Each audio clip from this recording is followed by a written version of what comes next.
नमस्कार सभी गांव वालों को। आज मैं आप सबको एक बहुत इंपॉर्टेंट टॉपिक समझाने आया हूं, सीएसआर। सीएसआर का फुल फॉर्म होता है कॉर्पोरेट सोशल रिस्पॉन्सिबिलिटी।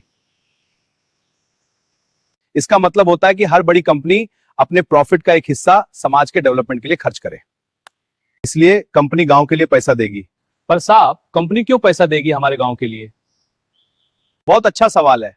सरकार ने रूल बनाया है कि जो भी बड़ी कंपनी है जिसका एनुअल प्रॉफिट एक सर्टेन लिमिट से ज्यादा है, उन्हें अपने प्रॉफिट का कम से कम 2% सीएसआर में लगाना जरूरी है।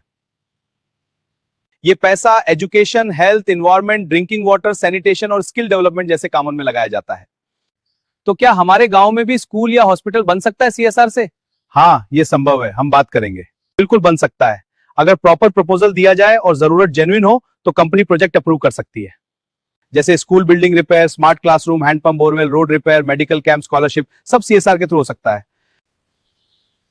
पर सब कंपनी को कैसे पता चलेगा कि हमारे गांव को जरूरत है? यहीं पर आता है एमएलए और लोकल एडमिनिस्ट्रेशन का रोल। एमएलए का काम होता है अपने एरिया के डेवलपमेंट नीड्स को आइडेंटिफाई करना। वो कंपनी को रिकमेंड कर सकते हैं कि फलाना गांव में स्कूल की बिल्डिंग खराब है या पानी की दिक्कत है।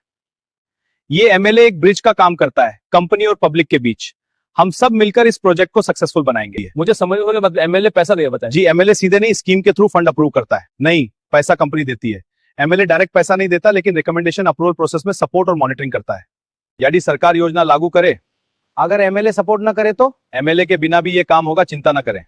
फिर प्रोसेस थोड़ा स्लो हो सकता है, लेकिन अगर गांव वाले मिलकर प्रपोजल तैयार करें और कंपनी तक डायरेक्टली पहुंच जाए तो भी प्रोजेक्ट पॉसिबल है। मैं आपको सिंपल स्टेप्स में समझाता हूं। उसका एक रिटन प्रपोजल तैयार करो, एसेट बजट तैयार करो, लोकल अथॉरिटी या एमएलए से रिकमेंडेशन लो, कंपनी के सीएसआर डिपार्टमेंट को सबमिट करो, कंपनी सर्वे करेगी, अप्रूवल मिलेगा तो प्रोजेक्ट स्टार्ट होगा, मॉनिटरिंग और रिपोर्ट बनेगी।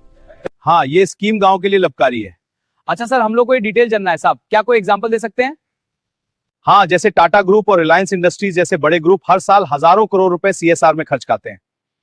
उन्होंने कई जगह स्कूल, हॉस्पिटल, स्किल सेंटर और पानी के प्रोजेक्ट बनवाए। सीएसआर प्रोजेक्ट में ट्रांसपेरेंसी बहुत इंपॉर्टेंट होती है। कंपनी ऑडिट करती है, गवर्नमेंट गाइडलाइंस फॉलो होती है और एमएलए या लोकल कमिटी मॉनिटरिंग करती है कि पैसा सही जगह लग रहा है या नहीं। अगर प्रोजेक्ट अधूरा रह गया तो इसलिए मॉनिटरिंग जरूरी है। गांव के लोगों को भी एक्टिव रहना चाहिए। ये सिर्फ कंपनी या एमएलए की जिम्मेदारी नहीं, ये सबकी ज्वाइंट रिस्पॉन्सिबिलिटी है। सीएसआर का असली मकसद है सस्टेनेबल डेवलपमेंट। सिर्फ बिल्डिंग बनाना नहीं, स्किल डेवलपमेंट से नौकरी मिलेगी, हेल्थ प्रोजेक्ट से बीमारी कम होगी, एजुकेशन से फ्यूचर ब्राइट होगा। हाँ बिल्कुल, मतलब अगर हम सही तरीके से काम करें तो हमारा गांव भी बदल सकता है। जरूर, बिल्कुल बदल सकता है। लेकिन एक बात याद रखिए, अवेयरनेस सबसे पहला कदम है। आप जानकारी रखेंगे तभी हक मिलेगा। कंपनी पैसा दे